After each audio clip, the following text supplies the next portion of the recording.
सम्मान सूचक पगड़ी आदमपुर हल्के की टीम आदरणीय जिलाध्यक्ष रमेश गोदारा जी, मास्टर भीम सिंह जी, युवा प्रधान भाई विक्रम जी, सोनू लोहरा जी, मंजीत जी, ऐसे जी सभी आदमपुर के हल्के की टीम दुष्यंत चौटाला जी को पगड़ी पहना करके तालियां बजती रहे। उसके बाद हमारे उमेद खटीक जी पूरे खटीक समाज की तरफ से शाल उड़ा करके स्वागत करेंगे उप मुख्यमंत्री महोदय जी का। उसके बाद न्योली खुद के सरपंच श्री सुनील मूंड जी की पगड़ी पहना करके स्वागत करेंगे। हमारी युवा टीम आदमपुर की गुलदस्ता देकर के भी सम्मानित करेंगी। जल्दी जल्दी, समय बहुत कम है। उमेद खटीक जी पूरे खटीक समाज की तरफ से शाल उड़ा करके स्वागत करेंगे, वो भी कृपया अपना कार्य करें। जोरदार तालियां आप सबकी बजती रहनी चाहिए। सम्मान स्वरूप साथियों सरपंच सुनील मूंड जी न्योली खुद से वो भी पगड़ी पहना करके स्वागत करें। आप सबकी तालियां बजती रहनी चाहिए।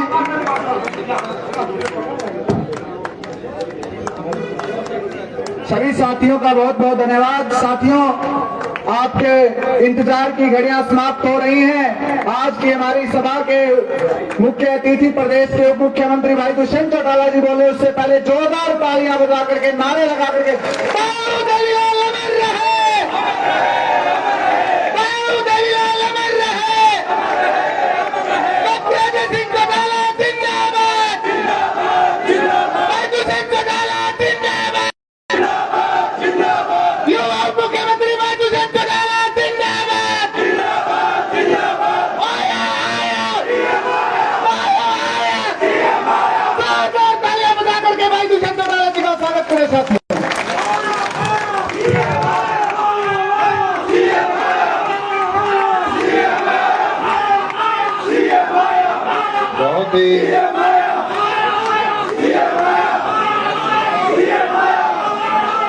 बालसमंद गांव की इस पावन धरा पर मौजूद मेरे साथ हरियाणा सरकार में शहरी निकाय मंत्री आदरणीय कमल गुप्ता जी,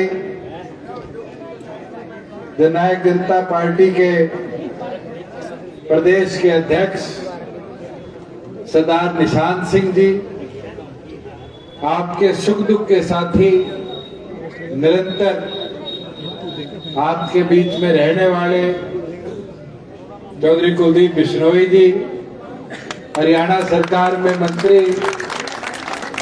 अनूप धानक जी, हमारे बीच में मौजूद आपके भावी विधायक भाई भव्य जी, पार्टी के संगठन के सचिव राजेंद्र रेताड़ी जी,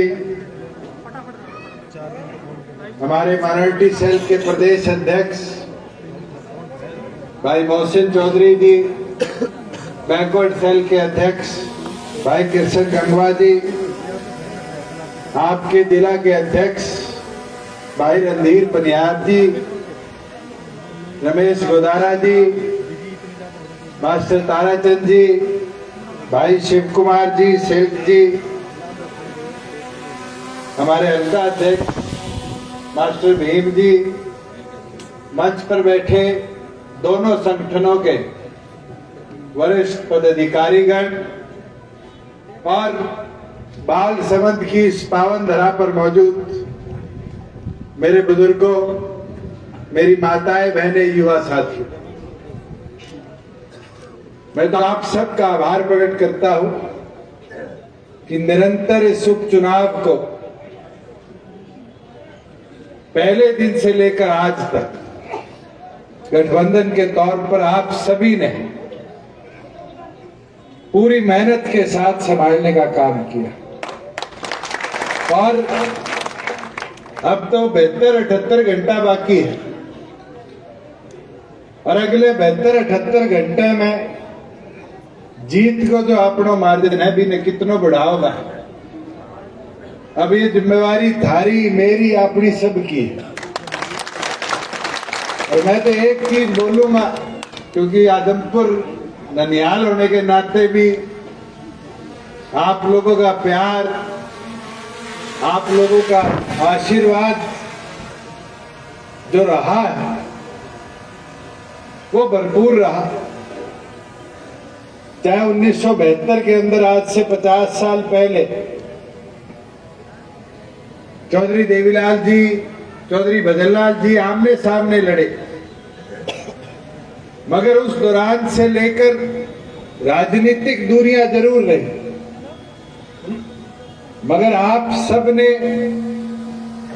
अपने जोश प्यार में कभी कमी आने नहीं दी। मुझे वो समय भी याद है जब स्वर्गीय सुरेंद्र सिंह जी के विरुद्ध डॉक्टर अजय सिंह चौटाला जी लोकसभा का चुनाव लड़े थे और हिसार लोकसभा के उस समय भिवाड़ी लोकसभा का पार्ट आदमपुर था। वो भी एक स्वर्णिम दौर है कि एक तरफा बहुमत से आपने आदमपुर की सीट डॉक्टर अजय सिंह चौटाला जी को जिता कर देना। कुलदीप जी के विरुद्ध में मैं लड़ा तो भी आदमपुर के अंदर कभी ऐसे मतभेद देखने को नहीं मिले जिसने राजनीतिक गहराइयां बढ़ाने का काम। साथियों, मुझे वो दिन भी याद है 2019 का, जब विजेंद्र सिंह जी हिसार लोकसभा से सांसद बने। जननायक जनता पार्टी बड़ी थी, मैं दूसरे नंबर पे रहा और काउंटिंग के अंदर भव्य वहां साथ था, वो तीसरे पे रहा। मगर समय बड़ा बलवान होता। विजेंद्र जी लोकसभा में गए, उचाना के लोगों ने मुझे विधानसभा में भेजा। आज मैं प्रदेश के उप मुख्यमंत्री के तौर पर आपकी सेवा कर रहा हूं और भव्य को आज ये मौका मिल रहा है कि ये आपका उम्मीदवार बनकर विधानसभा में आदमपुर का नेतृत्व करने का काम। साथियों, इस मौके को आपने आगे लेकर चलना है और इस मौके को जब भी हम आगे लेकर जा पाएंगे जब इस गठबंधन को मजबूती के साथ आदमपुर से जिताने का काम। साथियों, पिछले 3 सालों के अंदर निरंतर बड़े उतार चढ़ाव हमें देखने को मिले। सरकार के तौर पर कोरोना जैसी महामारी आई जिसने कई देशों की अर्थव्यवस्था को बिगाड़ने का काम किया। महाराष्ट्र में तो यह हालत थी कि हजारों मौतें दिन प्रतिदिन हो रही थी, पर हरियाणा सरकार ने बड़ी मजबूती के साथ प्रदेश की कमान को संभाला, उस व्यवस्था को बनाया और उस कोरोना महामारी से चाहे पहले दौर की थी, दूसरे दौर की थी, तीसरे दौर की थी, हरियाणा को बर्बाद नहीं, हरियाणा को प्रगति के पथ पर लाकर आबाद करने का काम किया। आज उसका नतीजा है कि हरियाणा प्रदेश के अंदर पिछले 1 साल में 30,000 करोड़ का हमने नया निवेश लाने का काम किया। मारुति जैसा 10,000 गाड़ियां बनाने का पहला दुनिया का सबसे बड़ा प्लांट अगर कहीं स्थापित हुआ तो हरियाणा प्रदेश की खनखोदा की धरा पर हमने लाने का काम। और ये प्रयास रुक नहीं रहा। अभी पिछले दिनों हमारी कैबिनेट ने पद्मा योजना को हरी झंडी दिखाई। आज गांव लेवल पर 25, 50, 100 एकड़ का अगर कोई भी प्राइवेट सेक्टर या पंचायत के तौर पर हम इंडस्ट्रियल पार्क बनाना चाहे तो फिर 60 से लेकर 85% तक इंफ्रास्ट्रक्चर डेवलपमेंट कॉस्ट सरकार देगी। ये रोजगार के अवसर बढ़ेंगे। लोग तो हमें कोसते रहते हैं, किसान आंदोलन से बुरा वक्त तो नहीं देखा होगा। राजनीतिक तौर पर हर रोज ऐसे लोग ऐसे आरोप लगाते थे, पता नहीं किसानी के लिए हमने आज तक एक कदम नहीं उठाया। साथियों, मैं परसों रिव्यू लेके आया। हमने जीरी की, बाजरे की, दालों की और 1 तारीख से तो कल से मूंगफली की खरीद हरियाणा प्रदेश में शुरू कर रखी। कोई आज से पहले मंच से खड़ा होकर कहता था कि हमने इतना पैसा किसान के खाते में भेज दिया। आज मैं गर्व से कह सकता हूं 2 साल हो गए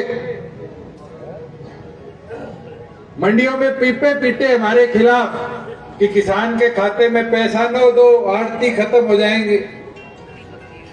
हमने किसान को पैसा देना शुरू किया और जब किसान के खाते में पैसा गया तब किसान को असली लाभ उसका मिला। मैं अगर बालसमंद की बात करूं तो मैं कल आंकड़ा निकाल रहा था कि बालसमंद में ऐसे कौन कौन से किसान हैं जिसको लाभ मिला। और हैरानी की बात है, हमारे मनोज गोयल पुत्र प्रयाग गोयल ये 10 दिन पहले बाजरा मंडी में लेके गए 57 टन और इनके खाते में हरियाणा सरकार ने अगले दिन 1,05,700 रुपए ट्रांसफर करने का काम। आपके गांव का वीरेंद्र सन ऑफ रामचंद्र ये चना लेके आया, पिछली फसल में 3,09,000 रुपए इसके खाते में ट्रांसफर हुआ, चेक करवा लेना। आपके गांव का महेंद्र सन ऑफ दयानंद मूंग लेके आया, 1,82,000 रुपए उसके खाते में। और तो और धर्मवीर का सतेंद्र और जग का श्रवण ये गेहूं लेके आए और इनके खाते में 6-6 लाख रुपए हरियाणा सरकार ने ट्रांसफर करने का काम। बुजुर्गों, युवा साथियों, छोटा नहीं होता। 6 लाख रुपए गरीब आदमी के खाते में एक साथ आना। पहले तो 1 महीने डीएफएससी पर्ची नहीं काटता था। अगर पर्ची कट जाती थी तो आड़ती कहता था आज देने को नहीं है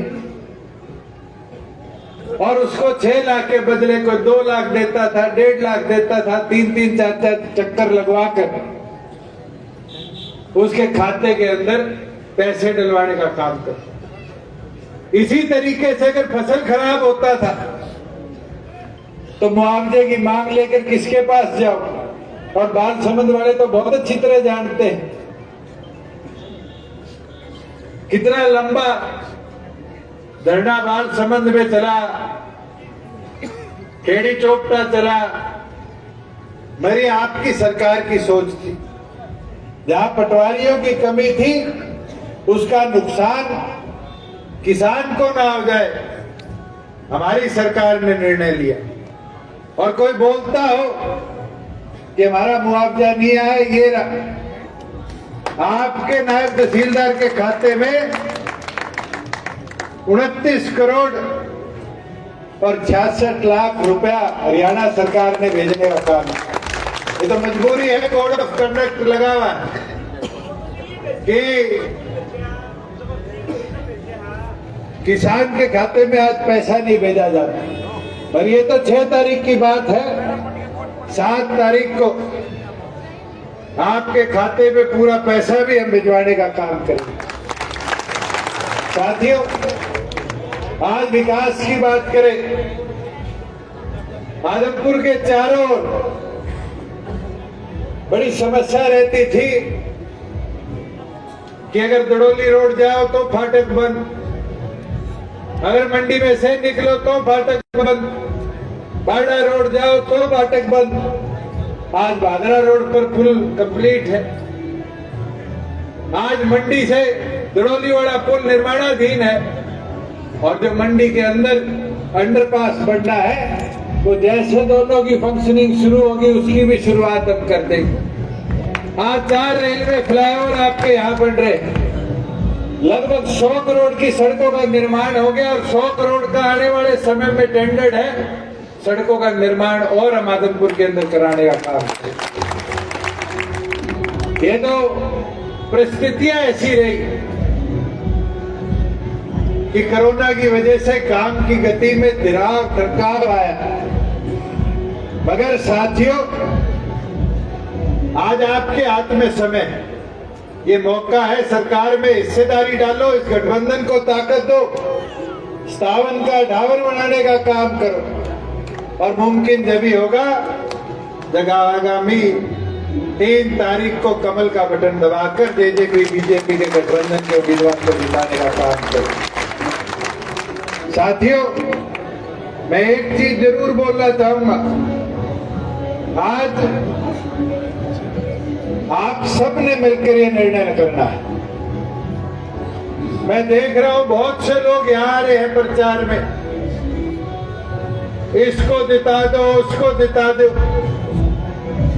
इसको विधायक बना दो। मुझे एक चीज बताओ, 2 उपचुनाव हुए, एक कांग्रेस का साथी जीता, क्या हमारी सरकार हिली डिली? एक उपचुनाव हुआ, इंडियन नेशनल लोकदल जीती, और उस समय साथ ये गुप्ता जी खड़े, इनको याद है जब हम सरकार में गए, भूपेंद्र हुड्डा जी कहा करते थे 15 दिन में सरकार हिल जाएगी। उसके बाद कहा गया 3 महीने में सरकार गिर जाएगी, 6 महीने में सरकार गिर जाएगी, साल में सरकार गिर जाएगी।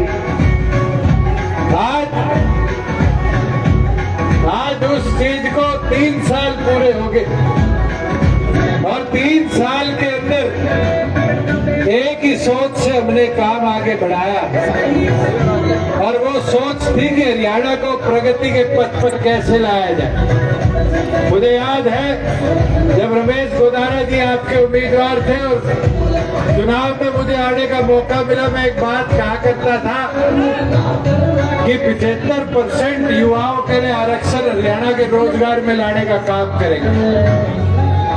बहुत से लोग कहा करते थे कैसे लाओगे, कैसे लाओगे।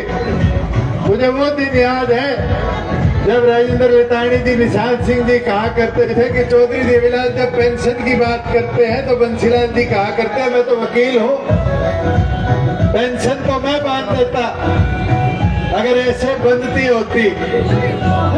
मगर उस समय चौधरी देवीलाल जी ने कानून का स्वरूप उस पेंशन को दिया, और आज वो पौधा बूढ़े बुजुर्ग की जेब में अगर बूढ़ा बुढ़िया दोनों ले तो 5,000 रुपया महीने का फल के तौर पर लाकर देने का काम करता है।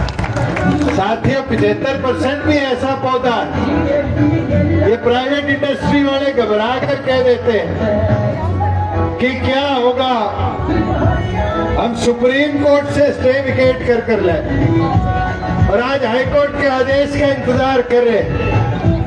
पर मैं ये गारंटी के साथ कह सकता हूं कि आज जिस दिन वो कानून लागू होगा, मैं काबरेल से आ रहा था, मिंडा जी का स्कूल है, मिंडा जी की 6 फैक्ट्रियां हैं गुड़गांव मानेसर के अंदर, आज हरियाणा के 20 बालक होंगे। मगर जिस दिन लागू होगा, अगर 1000 एम्प्लॉय एक फैक्ट्री में है तो हर फैक्ट्री में 750 बच्चे अपने हरियाणा के होंगे।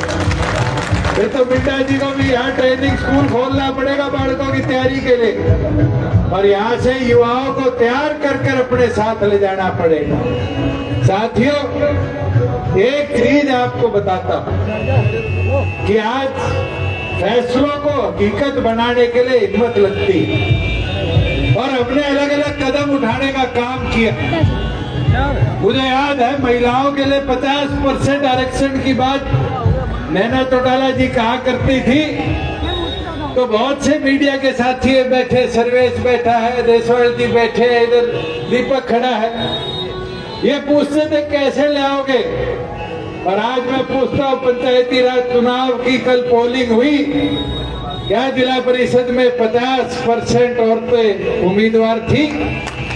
और देख लेना, 2 को रिजल्ट आएंगे, फिर 12 को रिजल्ट आएंगे, फिर 28 को आएंगे, और 50% माताएं बहनें सरपंच भी बनेगी, मेंबर भी बनेगी, ब्लॉक मेंबर भी बनेगी, और जिला परिषद मेंबर के साथ साथ चेयरमैन भी बनने का काम करेगी। बुजुर्गों, युवा साथियों, ये बदलाव होगा, और इस बदलाव की हिस्सेदारी मुमकिन होगी तो केवल मात्र आपके सहयोग और समर्थन से। और आप चाहते हो ऐसे ऐसे बदलाव आने वाले समय में पूरे प्रदेश में हमें देखने को मिले। आप चाहते हो ऐसे कानून जो हमने 3 साल में लाने का काम किया और आगे मजबूती से लाने का काम करे, तो मैं कहूंगा मेरे भाई को, छोटे भाई को और मजबूती से जिताकर अपना नेतृत्व देने का काम करे। साथियों, मैं एक चीज कह सकता हूं, आज कांग्रेस के लोग घूम रहे हैं, भारत जोड़ो यात्रा निकाल रहे हैं। उनसे पूछने का काम तो करो, भारत तो जुड़ा हुआ है, अखंड है। आज हम भारत के अंदर एकता दिवस बनाने का काम कर रहे हैं। पहले अपने कुड़बे को तो जोड़ने का काम करो। तो G29 बनाए बैठा है, प्रधानी के चुनाव के अंदर जो हुआ वो आपने सबने देखा। और एक चीज बोल सकता, लोग कहते हैं 125 साल पुरानी पार्टी कांग्रेस है। मैं 2013 के अंदर एक्टिव राजनीति में आया, आज 10 साल भी नहीं हुए, पर एक चीज कह सकता हूं कि अब वो कांग्रेस 125 साल पुरानी नहीं, आज कांग्रेस थकी हुई है, आज कांग्रेस मरी हुई है। और मौका है इस मरी हुई कांग्रेस को आखिरी जो कील कहते हैं, last nail in the coffin, उस कील ने गाड़ दो आदमपुर के अंदर। ये मुमकिन जब भी होगा जब आप लोग मजबूती के साथ अगले 72 घंटे पैरवी कर इस युवा का साथ देकर हमारे गठबंधन को और मजबूत करने का काम करोगे।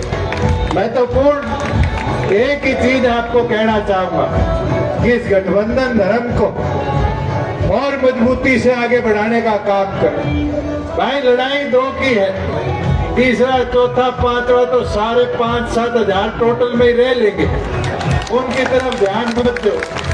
अब तो इस मार्जिन को बढ़ाओ और इस मार्जिन के अंदर अपना सहयोग और समर्थन और मेहनत के साथ इस गठबंधन के पक्ष में करने का काम करो। मैं तो एक चीज मेरे पत्रकार साथियों को जरूर बोलना चाहूंगा, आज 3 साल सरकार के अंदर हमने मजबूती के साथ बड़े बदलाव लेने की हिम्मत रखी।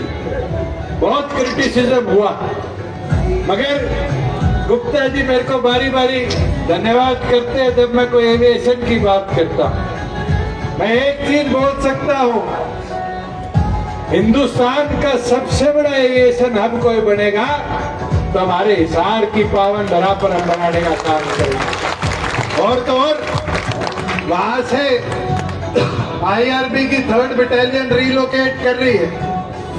मैं तो बालसमंद वालों को कहता हूँ, या गांव में टिब्बे वाली जमीनें ही देते माने, वो IRB को कहीं और जिले के अंदर ले जाने की बजाय उस IRB की 3rd बटालियन को आपके बालसमंद में स्थापित करा देते।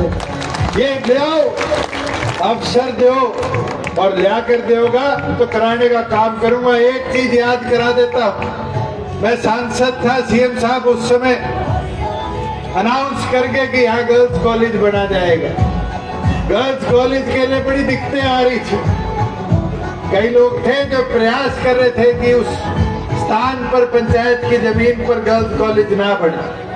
पर बताओ, जिस दिन आपका बेटा, आपका भाई सरकार में आया, क्या वो जमीन खाली नहीं कराई गई? क्या वहाँ गर्ल्स कॉलेज का निर्माण शुरू नहीं हुआ? साथियों, ये जरूरी है। और आज ये कदम मुमकिन जब ही है जब आप जैसों का साथ, प्यार, आशीर्वाद मिलता रहेगा। और मैं तो कहता हूँ, आज तो भारतीय जनता पार्टी के साथ जननायक जनता पार्टी का गठबंधन 1 और 11 वाली ताकत है। और इस 1 और 11 की ताकत को और मजबूती से आगे ले जाकर और ताकत देने का काम करो। और 3 तारीख को बड़ी ताकत के साथ हमारे गठबंधन के उम्मीदवार को जिताने का काम करो। मैं तो पूर्ण आप सब यहाँ आए, आपने भव्य को अपना प्यार आशीर्वाद दिया, इसके लिए आपका आभार प्रकट करता हूं। और यही उम्मीद करता हूं कि आगामी 3 तारीख को गठबंधन नमन धर्म निभाकर एक एक साथी भारतीय जनता पार्टी का भी और खास तौर पर जननायक जनता पार्टी का भी अपनी ताकत भी दिखाएगा और अपना एक एक वोट मजबूती के साथ इस गठबंधन के पक्ष में डालने का काम करेगा। आप सब आए, आप सबका बहुत बहुत आभार, धन्यवाद, जय हिंद।